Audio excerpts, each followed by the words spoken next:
नमस्कार, मैं हूं आयुषी। आप देख रहे हैं हिंदी न्यूज नाउ। आइए नजर डालते हैं आज की कुछ खास खबर की ओर। पुणे में साउदर्न कमांड का अलंकरण समारोह और सेना दिवस परेड की अंतिम रिहर्सल। नीतीश कुमार के बयान का जिक्र करते हुए नागमणि ने कोयरी समाज के हक की मांग की। पुणे में भारतीय सेना के साउदर्न कमांड का अलंकरण समारोह और सेना दिवस परेड 2025 की तैयारियों के तहत अंतिम रिहर्सल का आयोजन बड़े धूमधाम और गर्व के साथ हो रहा है। यह कार्यक्रम भारतीय सेना की अनुशासन, साहस और देशभक्ति का अद्वितीय उदाहरण प्रस्तुत करता है। इस समारोह में भारतीय सेना के जवानों द्वारा अनुशासन और समर्पण का अद्भुत प्रदर्शन देखने को मिल रहा है। सेना दिवस परेड भारतीय सेना के लिए एक गौरवशाली अवसर है, जिसमें देश की रक्षा में अपने प्राणों की आहुति देने वाले वीर जवानों को श्रद्धांजलि दी जाती है। परेड के दौरान सैन्य टुकड़ियों ने अपनी शक्ति, कौशल और साहस का परिचय दिया, जो यह दिखाता है कि भारतीय सेना हर परिस्थिति में देश की रक्षा के लिए तैयार है। इस आयोजन के दौरान सैन्य अधिकारियों और जवानों को उनके असाधारण कार्यों के लिए सम्मानित किया जा रहा है। यह समारोह न केवल सेना के बलिदानों और उपलब्धियों का सम्मान करता है, बल्कि यह नागरिकों के बीच सेना के प्रति गर्व और विश्वास को भी बढ़ाता है। पुणे के साउदर्न कमांड से इस आयोजन को भव्य और प्रभावशाली बनाने के लिए विशेष तैयारी की है। इस दौरान परेड के साथ साथ सेना की नवीनतम तकनीकों और रणनीतियों का भी प्रदर्शन किया गया। यह आयोजन भारतीय सेना के गौरवशाली इतिहास और भविष्य के लिए उनकी तैयारी को दर्शाता है। देश के रक्षा तंत्र की ताकत और अनुशासन का यह आयोजन सभी नागरिकों के लिए प्रेरणादायक है। पुणे में हो रहे इस ऐतिहासिक आयोजन ने सेना के गौरव और उनकी जिम्मेदारियों को बड़े ही प्रभावशाली ढंग से प्रस्तुत किया है।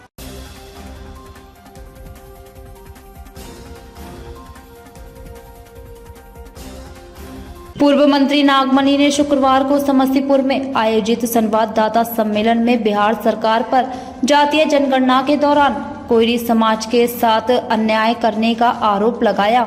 उन्होंने कहा कि बिहार में कोयरी जाति की जनसंख्या लगभग 12% है, लेकिन जनगणना में इसे केवल 4.25% दिखाया गया है। इसके अलावा ब्राह्मण, राजपूत और भूमिहार जातियों के आंकड़े भी सही नहीं दिखाए गए हैं, जबकि इन जातियों का प्रतिशत लगभग 6% के आसपास है।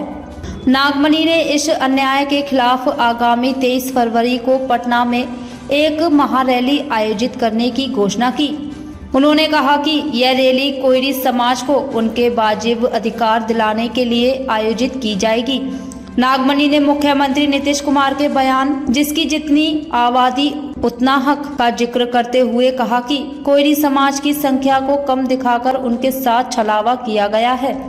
इस मुद्दे को लेकर वह दक्षिण बिहार के जिलों में यात्रा कर रहे हैं और समस्तीपुर में 3 दिनों तक विभिन्न प्रखंडों का दौरा करेंगे, ताकि अधिक से अधिक लोग पटना रैली में शामिल हो सके। इसके अलावा नागमणि ने जनसुराज के सूत्रधार प्रशांत किशोर की सराहना भी की।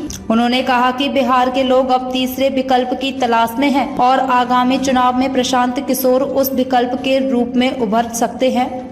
जब उनसे पूछा गया कि क्या वह आगामी विधानसभा चुनाव में प्रशांत किशोर के साथ मिलकर चुनाव लड़ेंगे, तो उन्होंने कहा कि पटना की महारैली के बाद इस पर रणनीति बनाई जाएगी।